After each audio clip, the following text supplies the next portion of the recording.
जय श्री माताजी. जय श्री माताजी. सर, आपला थोडक्यात परिचय द्या. मी प्रोफेसर अशोक चव्हाण, राहतो श्रीरामपूर, सध्या पुण्यात राहतो. आणि सहयोगाचं कार्य 1985 पासून मी सहयोगात आलो आणि 86 पासून हे कार्यक्रमाला श्री मातांच्या अनंत आशीर्वादाने करतो आहे. आणि संपूर्ण टीम आमची संपूर्ण महाराष्ट्रातील सगळे जिल्हे, तालुके आणि बरीचशी गावं या ठिकाणी मी कार्यक्रम घेतले. हजारोच्या संख्येने लोक जमतात आणि कार्यक्रमात सहभागी होतात आणि हा अनुभूतीचा कार्यक्रम आहे. आज पण परळी येथे खूप अशी संख्या आलेली आहे कार्यक्रमासाठी आणि बऱ्याच लोकांना आत्मसाक्षात्कार पण मिळालेला आहे. हो हो खूपच म्हणजे चांगली गोष्ट आहे. प्रसार जे आहे तर कसा करायला पाहिजे, जे आता फिरतायत सगळे लोक यांनी कशा पद्धतीने प्रचार प्रसार करायला पाहिजे? आता प्रचार प्रसार करण्याच्या 2-3 पद्धती अशा आहेत की समजा शहरी विभाग असेल, तिथं काही स्कूल आहेत, कॉलेजेस आहेत, तिथं तुम्ही जाऊ शकता.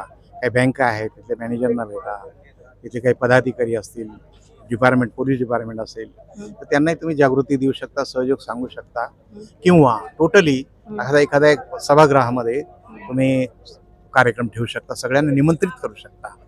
आपली टीम सगळं सहकार्य करते त्यासाठी. आणि म्हणून सहयोगाचं कार्य अशा पद्धतीने झालं. 1000, 2000, 5000 लोकांना आपण एका वेळेस देऊ शकतो जागृती. श्री मातांची ही परमकृपा आहे आणि त्यासाठी आपण सगळ्यांनी मेहनत घेणं हे महत्वाचं आहे.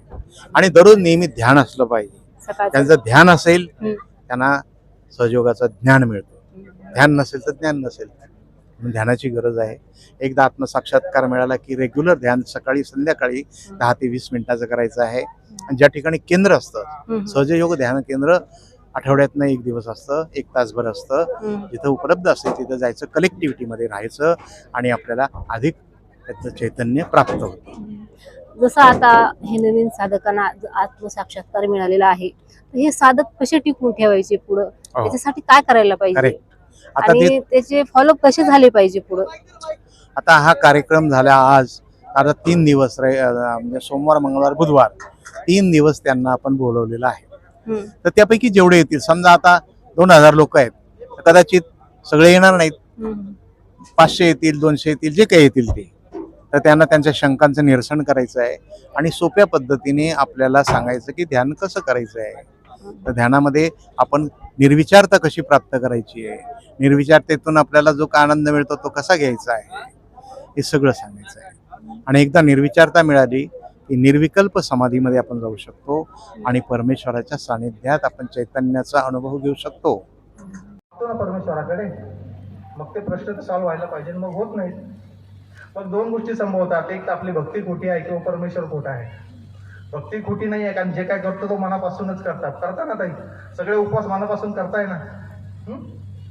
आपण हे सगळं मनापासून करतो म्हणजे आपली भक्ती खरी आहे, परमेश्वरही खरा आहे. परंतु भक्त आणि परमेश्वर याच्यामध्ये गॅप पडलेला आहे, अंतर पडलेलं आहे. आपलं जे काही मागणं आहे, आपली जी काही विनंती आहे, आपली जी काही प्रार्थना आहे ती त्या परमेश्वरापर्यंत पोहोचत नाही.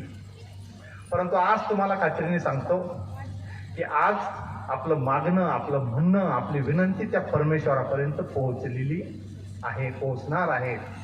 आम्ही फक्त तुम्हाला काहीतरी सांगून जाणार नाही आहोत की आले 1 तास 2 तास काहीतरी सांगितलं आणि गेलं, तसं या ठिकाणी होणार नाही. मला परमेश्वराचे आशीर्वाद मिळाले ही जाणीव आपल्याला आपल्या हातावरती, टाळूवरती होणार आहे या कार्यक्रमाच्या शेवटी. किंबहुना परमेश्वरच मिळाला असंही म्हणायला हरकत नाही. एवढं सगळं घडणार आहे कार्यक्रमाच्या शेवटी. परमेश्वराची प्राप्ती आहे, खूप मोठी गोष्ट आहे. तर परमेश्वराची प्राप्ती करून घ्यायच्या. तुम्ही तर सगळे इथे परळी वैजनाथ मध्ये राहतात, बरोबर आहे की नाही?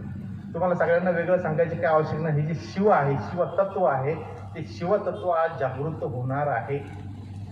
त्या शिवतत्वाची आज जाणीव होणार आहे. परंतु आपल्या भारताचं म्हणा, महाराष्ट्राचं म्हणा, एक दुर्दैव असं आहे की ज्या वेळी एखादं अवतरण चांगलं काहीतरी सांगायला येतं त्यावेळेस आपल्याला ते समजत नाही किंवा त्याकडे आपलं लक्ष नसतं. तुम्हाला जर उदाहरण द्यायचं झालं तर प्रभू श्री रामचंद्रांचं उदाहरण घ्या. सगळं रामायण घडलं की सीतामाई जी आधी शक्तीचं अवतरण होती तिला बिचारीला अग्निपरीक्षा द्यावी लागली, बरोबर आहे की नाही?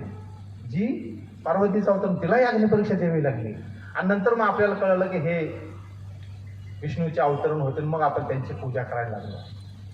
श्रीकृष्णाच्या बाबतीतही तेच घडलं. सगळं महाभारत घडून गेल्यानंतर आपल्याला कळलं की हे परमेश्वर होते, हे पवन परमेश्वराचं अवतरण होते. या सगळ्या जुन्या गोष्टी झाल्या. तुम्हाला नवीन सांगतो. हात फिरवत राहायचा, डोळे बंद. श्रीमाता कृपा करून आम्हाला आत्मबोध द्यावा. श्रीमाताजी कृपा करून आम्हाला आत्मबोधाची प्रचिती द्यावी, अनुभूती द्यावी.